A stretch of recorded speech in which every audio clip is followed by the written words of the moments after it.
ಜೈಲಿನಲ್ಲಿ ದರ್ಶನ್ಗೆ ರಾಜಾತಿಥ್ಯ, CM ಸಿಡಿಮಿಡಿಗೊಂಡಿದ್ದಾರೆ. Police ಅಧಿಕಾರಿಗಳಿಗೆ ಸಿಎಂ ಸಿದ್ದರಾಮಯ್ಯ ತರಾಟೆಗೆ ತೆಗೆದುಕೊಂಡಿದ್ದಾರೆ. ಹಿರಿಯ ಅಧಿಕಾರಿಗಳಿಗೆ ಕಾಲ್ ಮಾಡಿ ಸಿಎಂ ಫುಲ್ ಚಾರ್ಜ್ ಮಾಡಿದ್ದಾರೆ. ತಕ್ಷಣವೇ ದರ್ಶನ್ ಅನ್ನು ಶಿಫ್ಟ್ ಮಾಡುವಂತೆ ತಾಕೀತು ಮಾಡಿದ್ದಾರೆ. ಅದು ಅಲ್ಲದೆ ತಪ್ಪಿತಸ್ಥ ಅಧಿಕಾರಿಗಳನ್ನ ಅಮಾನತು ಮಾಡುವಂತೆ ಸೂಚನೆಯನ್ನ ಕೊಟ್ಟಿದ್ದಾರೆ. ದರ್ಶನ್ ಮತ್ತು ಗ್ಯಾಂಗ್ ಅನ್ನ ಬೇರೆ ಬೇರೆ ಕಡೆ ಜೈಲಿಗೆ ಶಿಫ್ಟ್ ಮಾಡಿ, ಜೈಲಿಗೆ ಭೇಟಿ ನೀಡಿ ಪ್ರಕರಣದ ಸಂಪೂರ್ಣ ವರದಿಯನ್ನು ನೀಡಿ ರಾಜ್ಯ ಪೊಲೀಸ್ ಮಹಾನಿರ್ದೇಶಕರಿಗೆ ಖಡಕ್ ಸೂಚನೆಯನ್ನ ಸಿಎಂ ಸಿದ್ದರಾಮಯ್ಯ ಕೊಟ್ಟಿದ್ದಾರೆ. ಬನ್ನಿ ಹಾಗಾದ್ರೆ ಸಿಎಂ ಸಿದ್ದರಾಮಯ್ಯ ಯಾವ ರೀತಿಯಾಗಿ ಸೂಚನೆಯನ್ನ ಕೊಟ್ಟಿದ್ದಾರೆ ಅಂತ ನಾವೆಲ್ಲರೂ ಕೂಡ ಗಮನಿಸ್ತಾ ಇದ್ವಿ. ಒಂದ್ ಕಡೆ ಗೃಹ ಸಚಿವರು ಬೆಳಿಗ್ಗೆ ಅಷ್ಟೇ ಒಂದು ಹೇಳಿಕೆಯನ್ನು ಕೊಟ್ಟಿದ್ರು. 7 ಜನ ಜೈಲಾಧಿಕಾರಿಗಳನ್ನ ಈಗಾಗಲೇ ಸಸ್ಪೆಂಡ್ ಮಾಡಲಾಗಿದೆ, ಹಾಗೆ ದರ್ಶನ್ ಕೂಡ ಬೇರೆ ಕಡೆ ಶಿಫ್ಟ್ ಮಾಡ್ತೀವಿ ಎನ್ನುವಂತ ಹೇಳಿಕೆ ಕೊಟ್ಟಿದ್ರು. ಜೊತೆಗೆ ಈಗ ರಿಪಬ್ಲಿಕ್ ಕನ್ನಡಕ್ಕೆ ಈಗ ಒಂದು ಸೂಚನೆಯನ್ನ ಕೊಟ್ಟಿರುವಂತ ಮಾಹಿತಿ ಕೂಡ ಲಭ್ಯವಾಗ್ತಾ ಇದೆ. ಸಿಎಂ ಸಿದ್ದರಾಮಯ್ಯನವರು ಹಿರಿಯ ಅಧಿಕಾರಿಗಳಿಗೆ ಕಾಲ್ ಮಾಡಿ ಫುಲ್ ಚಾರ್ಜ್ ತಗೊಂಡಿದ್ದಾರೆ. ತಕ್ಷಣವೇ ದರ್ಶನ್ ಅನ್ನ ಶಿಫ್ಟ್ ಮಾಡಿ ಬೇರೆ ಜೈಲಿಗೆ ಶಿಫ್ಟ್ ಮಾಡುವಂತೆ ತಾಕೀತು ಮಾಡಿದ್ದಾರೆ. ಅದು ಅಲ್ಲದೆ ಯಾವೆಲ್ಲ ಅಧಿಕಾರಿಗಳು ತಪ್ಪಿತಸ್ಥರಿದ್ದಾರೆ ಅವ್ರನ್ನ ಅಮಾನತು ಮಾಡುವಂತೆ ಹೇಳಿದ್ದಾರೆ. ಈ ಬಗ್ಗೆ ಹೆಚ್ಚಿನ ಡೀಟೇಲ್ಸ್ ಅನ್ನು ಕೊಡ್ತಾರೆ ನಮ್ಮ ಪ್ರತಿನಿಧಿ ವಿಜಯ್, ಫೋನ್ ಸಂಪರ್ಕದಲ್ಲಿ ಜಾಯ್ನ್ ಆಗಿದ್ದಾರೆ. ವಿಜಯ್, ಈಗಾಗಲೇ ನೋಡ್ತಾ ಇದ್ವಿ ಒಂದ್ ಕಡೆ ರಿಪಬ್ಲಿಕ್ ಕನ್ನಡ ಯಾವಾಗ ಈ ಸುದ್ದಿ ಬ್ರೇಕ್ ಮಾಡ್ತೋ ತಕ್ಷಣ ಈಗ 7 ಜನ ಅಧಿಕಾರಿಗಳನ್ನ ಸಸ್ಪೆಂಡ್, ಜೊತೆಗೆ ಸಿಎಂ ಕೂಡ ಅಲರ್ಟ್ ಆಗಿದ್ದಾರೆ. ಏನ್ ಹೇಳಿದ್ದಾರೆ, ಏನ್ ಮಾಹಿತಿ ಲಭ್ಯ ಆಗ್ತಾ ಇದೆ? ನಿಕೇಶ್, ದರ್ಶನ್ಗೆ ರಾಜಾತಿಥ್ಯ ಆರೋಪಿ ಈ ರೀತಿ ಕೊಡ್ತಾ ಇರುವಂತದ್ದು ರಾಜಾತಿಥ್ಯ ಇದು ಇಡೀ ಸರ್ಕಾರದ ವ್ಯವಸ್ಥೆ ಸಂಬಂಧಪಟ್ಟ ಸಾರ್ವಜನಿಕ ಆಕ್ರೋಶ ವ್ಯಕ್ತವಾಗ್ತಿರುವಂತದ್ದು. ಇದರ ಬೆನ್ನಲ್ಲಿ ಈಗ ಮುಖ್ಯಮಂತ್ರಿ ಸಿದ್ದರಾಮಯ್ಯ ಅವರು ಕೂಡ ಎಂಟ್ರಿ ಆಗಿರುವಂತದ್ದು. ಮುಖ್ಯಮಂತ್ರಿ ಸಿದ್ದರಾಮಯ್ಯ ರಾಜ್ಯ ಪೊಲೀಸ್ ಮಹಾನಿರ್ದೇಶಕರ ಜೊತೆ ಖುದ್ದು ದೂರವಾಣಿ ಮುಖಾಂತರ ಮಾತಾಡಿ ಖಡಕ್ ಎಚ್ಚರಿಕೆಯನ್ನು ಕೊಟ್ಟಿರುವಂತದ್ದು. ಯಾವುದೇ ಕಾರಣಕ್ಕೂ ಕೂಡ ಈ ರೀತಿ ಆಗಬಾರ್ದು, ಮತ್ತು ಜೊತೆಗೆ ಕೂಡಲೇ ದರ್ಶನ್ ಮತ್ತು ಜೊತೆಲಿ ಯಾರಿದ್ದಾರೆ ಅವರೆಲ್ಲರೂ ಕೂಡ ಬೇರೆ ಜೈಲಿಗೆ ಶಿಫ್ಟ್ ಮಾಡಬೇಕು, ಸ್ಥಳಾಂತರ ಮಾಡ್ಬೇಕಂತ ಸೂಚನೆ ಕೊಟ್ಟಿರುವಂತದ್ದು. ಮತ್ತು ಪೊಲೀಸ್ ಅಧಿಕಾರಿಗಳು ಇದಕ್ಕೆ ಯಾರು ಕಾರಣ ಆಗಿದ್ದಾರೆ, ರಾಜಾತಿಥ್ಯ ಕೊಡೋದಕ್ಕೆ ಯಾರು ಕಾರಣ ಆಗಿದ್ದಾರೆ, ಆ ಪೊಲೀಸ್ ಅಧಿಕಾರಿಗಳನ್ನ ಅಮಾನತ್ ಮಾಡಬೇಕು, ಕ್ರಮ ಕೈಗೊಳ್ಬೇಕಂತ ಸೂಚನೆಯನ್ನ ಕೊಟ್ಟಿರುವಂತದ್ದು. ಸಾರ್ವಜನಿಕವಾಗಿ ಮತ್ತು ಮಾಧ್ಯಮಗಳಲ್ಲಿ ಸಾಕಷ್ಟು ಆಕ್ರೋಶ ವ್ಯಕ್ತವಾಗ್ತಾ ಇರುವಂತಹ ಹಿನ್ನೆಲೆಯಲ್ಲಿ ಸರ್ಕಾರದ ವ್ಯವಸ್ಥೆ ಮತ್ತು ಕಾನೂನು ಸುವ್ಯವಸ್ಥೆ ಕೂಡ ಇದರ ಪ್ರಶ್ನೆ ಎದುರಾಗಿರುತ್ತೆ. ಈ ಹಿನ್ನೆಲೆಯಲ್ಲಿ ಖುದ್ದು ಮುಖ್ಯಮಂತ್ರಿ ಸಿದ್ದರಾಮಯ್ಯ ಅವರೇ ಇದಕ್ಕೆ ಎಂಟ್ರಿ ಆಗಿ ಒಂದು ಸೂಚನೆಯನ್ನ ಕೊಟ್ಟಿರುವಂತದ್ದು. Nikesh, okay, thank you Vijay ನಿಮ್ಮೆಲ್ಲ ಮಾಹಿತಿಗೆ. ಇನ್ನು ಜೈಲಿನಲ್ಲಿ ರೌಡಿ ಗ್ಯಾಂಗ್ಗೆ ರಾಜಾತಿಥ್ಯ ವಿಚಾರಕ್ಕೆ ಸಂಬಂಧಪಟ್ಟಂತೆ ಕಾಂಗ್ರೆಸ್ ಸರ್ಕಾರದ ವಿರುದ್ಧ ಬಿಜೆಪಿ ಕಿಡಿಕಾರ್ತಾ ಇದೆ. ಜೈಲಿನಲ್ಲಿ ಫೋಟೋ ತೆಗೆಯಲು ಮೊಬೈಲ್ ಎಲ್ಲಿಂದ ಸಿಕ್ತು ಇವರಿಗೆಲ್ಲ? ಸಿಸಿಬಿ ಪೊಲೀಸರು ರೇಡ್ ಮಾಡಿದಾಗ ಯಾಕೆ ಸಿಕ್ಲಿಲ್ಲ? ರಾಜ್ಯದಲ್ಲಿ ಕಾನೂನು ಸುವ್ಯವಸ್ಥೆ ಇಲ್ಲ ಅಂತ ಅಶೋಕ್ ಹೇಳ್ತಾ ಇದ್ದಾರೆ. ಕಾಂಗ್ರೆಸ್ ಸರ್ಕಾರ ಇದಕ್ಕೆ ಉತ್ತರವನ್ನ ಕೊಡಬೇಕು. ಬೆಂಗಳೂರಿನಲ್ಲಿ ವಿಪಕ್ಷ ನಾಯಕ ಅಶೋಕ್ ಅವರು ಕಾಂಗ್ರೆಸ್ ಸರ್ಕಾರದ ವಿರುದ್ಧ ಕಿಡಿಕಾರ್ತಿದ್ದಾರೆ. ಬನ್ನಿ ಅಶೋಕ್ ಏನ್ ಹೇಳಿದ್ದಾರೆ ಕೇಳಿ. ಅಕ್ರಮ ಏನು ಇವತ್ತು ಆ ಜೈಲುಗಳು ಮೊನ್ನೆ ತಾನೇ ಒಂದು 4-5 ದಿನದಿಂದ ಇಡೀ ಜೈಲಿಗೆ ರೈಡ್ ಆಯಿತು. ಪೊಲೀಸರು ರೈಡ್ ಮಾಡಿದ್ರು. ರೈಡ್ ಮಾಡಿ ಅಲ್ಲಿರೋ ಏನೇನಿದೆಯೋ ಮೊಬೈಲ್ಗಳು ಎಲ್ಲ ಸೀಸ್ ಮಾಡಿದ್ರು. ಅಕ್ರಮ ಏನು ನಡೀತಾ ಇತ್ತೋ ಅದೆಲ್ಲವನ್ನು ತಡೆಗಟ್ಟುವಂಥ ಕೆಲಸವನ್ನು ಮಾಡಿದ್ರು. ಅದಾಗಿದ್ದು 4 ದಿನಕ್ಕೆ ಈ ಫೋಟೋ ತೆಗಿಯೋಕ್ಕೆ ಮೊಬೈಲ್ ಎಲ್ಲಿಂದ ಬಂತು? ಅದು ದೊಡ್ಡ ಪ್ರಶ್ನೆ.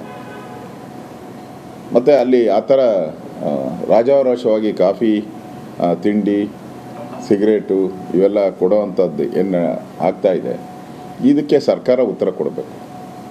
ಸರ್ಕಾರ ನುಳ್ಚ್ಕೊಳ್ಳೋವಂಥ ಪ್ರಯತ್ನವನ್ನು ಮಾಡೋದು. ಒಂದು ಕಡೆ ಅವ್ರನ್ನ ಭೇಟಿ ಮಾಡಿ ನಾನು ಸಹಾಯ ಮಾಡ್ತೀನಿ ಅನ್ನೋ ಒಂದು ಸಂದೇಶ ಕೊಡೋದು, ಇನ್ನೊಂದು ಕಡೆ ಈ ಥರ ಜೈಲುಗಳಲ್ಲಿ ರಾಜಾರೋಷವಾಗಿ ಈ ಮಾದಕ ವಸ್ತುಗಳನ್ನು ಕೊಡುವಂಥ ಒಂದು ಆಗ್ತಾ ಇದ್ದಾರೆ.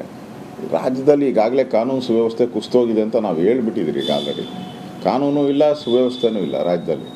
ಈಗ ಜೈಲ್ದು ಒಂದು ನಿದರ್ಶನ ಅದಕ್ಕೆ. ನಾವು ಇಷ್ಟು ದಿನದಿಂದ ಹೇಳ್ತಾ ಇದ್ರಲ್ಲ, ಈಗ ರೇಪ್ಗಳಾಗ್ತಾ ಇರೋವಂಥದ್ದು, ದರೋಡೆ ಆಗ್ತಾ ಇರೋದು, ಮರ್ಡರ್ ಆಗ್ತಾ ಇರೋವಂಥದ್ದು. ರಾಜ್ಯದಲ್ಲಿ ಕಾನೂನು ಸುವ್ಯವಸ್ಥೆ ಅನ್ನೋದು ಯಾರು ಕೇಳೋರು ದಿಕ್ಕಿಲ್ಲ. ಆ ಪರಿಸ್ಥಿತಿ.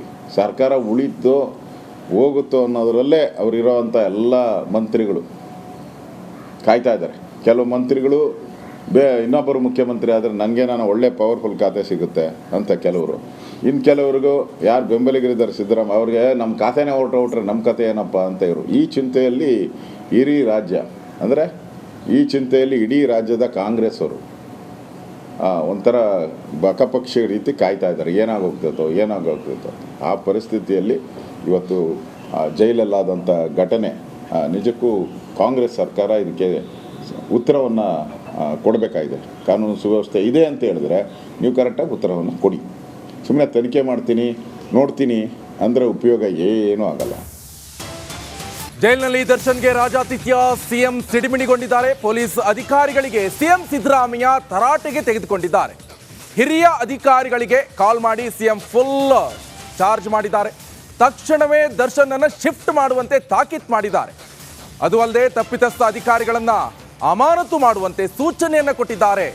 ದರ್ಶನ್ ಮತ್ತು ಗ್ಯಾಂಗ್ ಅನ್ನ ಬೇರೆ ಬೇರೆ ಕಡೆ ಜೈಲಿಗೆ ಶಿಫ್ಟ್ ಮಾಡಿ, ಜೈಲಿಗೆ ಭೇಟಿ ನೀಡಿ ಪ್ರಕರಣದ ಸಂಪೂರ್ಣ ವರದಿಯನ್ನು ನೀಡಿ ರಾಜ್ಯ ಪೊಲೀಸ್ ಮಹಾನಿರ್ದೇಶಕರಿಗೆ ಖಡಕ್ ಸೂಚನೆಯನ್ನ ಸಿಎಂ ಸಿದ್ದರಾಮಯ್ಯ ಕೊಟ್ಟಿದ್ದಾರೆ. ಬನ್ನಿ ಹಾಗಾದ್ರೆ ಸಿಎಂ ಸಿದ್ದರಾಮಯ್ಯ ಯಾವ ರೀತಿಯಾಗಿ ಸೂಚನೆಯನ್ನ ಕೊಟ್ಟಿದ್ದಾರೆ ಅಂತ ನಾವೆಲ್ಲರೂ ಕೂಡ ಗಮನಿಸ್ತಾ ಇದ್ವಿ. ಒಂದ್ ಕಡೆ ಗೃಹ ಸಚಿವರು ಬೆಳಿಗ್ಗೆ ಅಷ್ಟು ಒಂದು ಹೇಳಿಕೆಯನ್ನು ಕೊಟ್ಟಿದ್ರು. 7 ಜನ ಜೈಲಾಧಿಕಾರಿಗಳನ್ನ ಈಗಾಗಲೇ ಸಸ್ಪೆಂಡ್ ಮಾಡಲಾಗಿದೆ, ಹಾಗೆ ದರ್ಶನ್ ಕೂಡ ಬೇರೆ ಕಡೆ ಶಿಫ್ಟ್ ಮಾಡ್ತೀವಿ ಎನ್ನುವಂತ ಹೇಳಿಕೆ ಕೊಟ್ಟಿದ್ರು. ಜೊತೆಗೆ ಈಗ ರಿಪಬ್ಲಿಕ್ ಕನ್ನಡಕ್ಕೆ ಈಗ ಒಂದು ಸೂಚನೆಯನ್ನ ಕೊಟ್ಟಿರುವಂತ ಮಾಹಿತಿ ಕೂಡ ಲಭ್ಯವಾಗ್ತಾ ಇದೆ. ಸಿಎಂ ಸಿದ್ದರಾಮಯ್ಯನವರು ಹಿರಿಯ ಅಧಿಕಾರಿಗಳಿಗೆ ಕಾಲ್ ಮಾಡಿ ಫುಲ್ ಚಾರ್ಜ್ ತಗೊಂಡಿದ್ದಾರೆ. ತಕ್ಷಣವೇ ದರ್ಶನ್ ಅನ್ನ ಶಿಫ್ಟ್ ಮಾಡಿ ಬೇರೆ ಜೈಲಿಗೆ ಶಿಫ್ಟ್ ಮಾಡುವಂತೆ ತಾಕೀತು ಮಾಡಿದ್ದಾರೆ. ಅದು ಅಲ್ಲದೆ ಯಾವೆಲ್ಲ ಅಧಿಕಾರಿಗಳು ತಪ್ಪಿತಸ್ಥರಿದ್ದಾರೆ ಅವ್ರನ್ನ ಅಮಾನತು ಮಾಡುವಂತೆ ಹೇಳಿದ್ದಾರೆ. ಈ ಬಗ್ಗೆ ಹೆಚ್ಚಿನ ಡೀಟೇಲ್ಸ್ ಅನ್ನು ಕೊಡ್ತಾರೆ ನಮ್ಮ ಪ್ರತಿನಿಧಿ ವಿಜಯ್, ಫೋನ್ ಸಂಪರ್ಕದಲ್ಲಿ ಜಾಯ್ನ್ ಆಗಿದ್ದಾರೆ. ವಿಜಯ್, ಈಗಾಗಲೇ ನೋಡ್ತಾ ಇದ್ವಿ ಒಂದ್ ಕಡೆ ರಿಪಬ್ಲಿಕ್ ಕನ್ನಡ ಯಾವಾಗ ಈ ಸುದ್ದಿ ಬ್ರೇಕ್ ಮಾಡ್ತೋ ತಕ್ಷಣ ಈಗ 7 ಜನ ಅಧಿಕಾರಿಗಳನ್ನ ಸಸ್ಪೆಂಡ್, ಜೊತೆಗೆ ಸಿಎಂ ಕೂಡ ಅಲರ್ಟ್ ಆಗಿದ್ದಾರೆ. ಏನ್ ಹೇಳಿದ್ದಾರೆ, ಏನ್ ಮಾಹಿತಿ ಲಭ್ಯ ಆಗ್ತಾ ಇದೆ? ನಿಕೇಶ್, ದರ್ಶನ್ಗೆ ರಾಜಾತಿಥ್ಯ ಆರೋಪಿ ಈ ರೀತಿ ಕೊಡ್ತಾ ಇರುವಂತದ್ದು ರಾಜಾತಿಥ್ಯ ಇದು ಇಡೀ ಸರ್ಕಾರದ ವ್ಯವಸ್ಥೆ ಸಂಬಂಧಪಟ್ಟ ಸಾರ್ವಜನಿಕ ಆಕ್ರೋಶ ವ್ಯಕ್ತವಾಗ್ತಿರುವಂತದ್ದು. ಇದರ ಬೆನ್ನಲ್ಲೀಗ ಈಗ ಮುಖ್ಯಮಂತ್ರಿ ಸಿದ್ದರಾಮಯ್ಯ ಅವರು ಕೂಡ ಎಂಟ್ರಿ ಆಗಿರುವಂತದ್ದು. ಮುಖ್ಯಮಂತ್ರಿ ಸಿದ್ದರಾಮಯ್ಯ ರಾಜ್ಯ ಪೊಲೀಸ್ ಮಹಾನಿರ್ದೇಶಕರ ಜೊತೆ ಖುದ್ದು ದೂರವಾಣಿ ಮುಖಾಂತರ ಮಾತಾಡಿ ಖಡಕ್ ಎಚ್ಚರಿಕೆಯನ್ನು ಕೊಟ್ಟಿರುವಂತದ್ದು.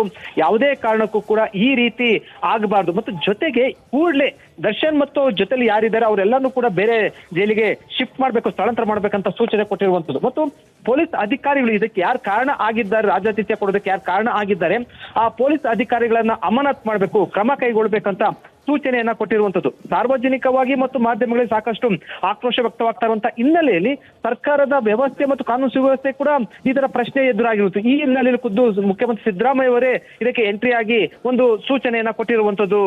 Nikesh, okay, thank you Vijay ನಿಮ್ಮೆಲ್ಲ ಮಾಹಿತಿಗೆ. ನಮಸ್ಕಾರ, ಕರ್ನಾಟಕ ಪ್ರೈಮ್ ಟೈಮ್ಗೆ ಸ್ವಾಗತ. ನಾನು ಜಯಪ್ರಕಾಶ್ ಶೆಟ್ಟಿ. ಇಡೀ ಕರ್ನಾಡು ಇವತ್ತು ರೆಬೆಲ್ ಆಗಿ ನಿಂತಿದೆ. ಈ ಹಗರಣಗಳನ್ನು ಸದನದಲ್ಲಿ ಪ್ರಸ್ತಾಪ ಮಾಡಲು ಕೂಡ ಕಾಂಗ್ರೆಸ್ ಹಿಂದೇಟು ಹಾಕಿದ್ದೇಕೆ? ನಿಮ್ಗೆ ಸಂಬಳ ಅದಕ್ಕೆ, ನಿಮಗೆ ವಾಹನ ಅದಕ್ಕೆ, ನಿಮಗೆ ವೆಪನ್ ಅದಕ್ಕೆ, ನೀವು ಅದನ್ನು ಸೆರೆ ಹಿಡಿಬೇಕಾಗಿದೆ. ನೀವು ವಿದ್ಯುತ್ ಬರ ಇದೆ ಅಂತ ಹೇಳ್ತಾ ಇದ್ದೀರಿ, ಎಲ್ಲಿ ಬರ ಇದೆ ನೀವು ಹೇಳಬೇಕು. ಪಾಕಿಸ್ತಾನ್ ಆಕ್ಯುಪೈಡ್ ಕಾಶ್ಮೀರ್ ಅದು ಎಂದೆಂದಿಗೂ ನಮ್ಮದು. 40 ಮೆಷಿನ್ಗಳು ತಂದಿತ್ತು ನೋಟ್ ಎಣಿಸುವುದಕ್ಕೆ, ಅದೇ ಹಾಳಾಯಿತು. ಮಥುರಾದ ಗಲಾಟೆ ಇದೆಯಲ್ಲ, ಅದು ಸ್ಥಳೀಯವಾಗಿ ಕೂತು ಪರಿಹರಿಸಬಹುದಾದಂಥ ಕಾನೂನಿದೆ. ಗ್ಯಾರಂಟಿ ಯೋಜನೆಯಿಂದ ನಷ್ಟ ಆಗಿದೆ, ಲಾಭ ಆಗಿದೆ, ದಯವಿಟ್ಟು ಹೇಳಿ. Dawood Ibrahim most wanted criminal ಯಾವಾಗಾದ ಅಂದರೆ ಇಲ್ಲಿ ತನಕ ಭಾರತ ದೇಶದಲ್ಲಿ ಓರ್ವ ದಲಿತ ಪ್ರಧಾನಿಯಾದಂಥ ಇತಿಹಾಸವೇ ಇಲ್ಲ. ರಿಪಬ್ಲಿಕ್ ವರ್ಲ್ಡ್ ಆಪ್ ಇದು ಕೇವಲ ಅಪ್ಲಿಕೇಶನ್ ಅಲ್ಲ, ಸಮಗ್ರ ಸುದ್ದಿಗಳ ಸಂಪರ್ಕ ಮಾರ್ಗಕ್ಕೆ ಕ್ರಾಂತಿಕಾರಿ ಬದಲಾವಣೆ. ರಿಪಬ್ಲಿಕ್ ವರ್ಲ್ಡ್ ಆಪ್ ಕೇವಲ ಸುದ್ದಿ ಅಪ್ಲಿಕೇಶನ್ ಅನ್ನ ಪರಿಚಯ ಮಾಡ್ತಾ ಇಲ್ಲ, ಬದಲಾಗಿ ಡಿಜಿಟಲ್ ಸುದ್ದಿ ಬಳಕೆಯ ಹೊಸ ಯುಗಕ್ಕೆ ನಾಂದಿ ಹಾಡ್ತಾ ಇದೆ. ಇದೊಂದು ಬ್ರೇಕಿಂಗ್ ನ್ಯೂಸ್, ಪ್ರಭಾವಶಾಲಿ ಕಾರ್ಯಕ್ರಮಗಳಿಗೆ ಗಟ್ಟಿಯಾದ ವೇದಿಕೆ. ರಿಪಬ್ಲಿಕ್ ವರ್ಲ್ಡ್ ಅಪ್ಲಿಕೇಶನ್ ಈಗ ಲೈವ್ ಆಗಿದೆ. ಗೂಗಲ್ ಪ್ಲೇ ಸ್ಟೋರ್ ಮತ್ತು ಆಪಲ್ ಆಪ್ ಸ್ಟೋರ್ ಎರಡರಲ್ಲೂ ಲಭ್ಯವಿದೆ. ಈಗಲೇ ಡೌನ್ಲೋಡ್ ಮಾಡಿ.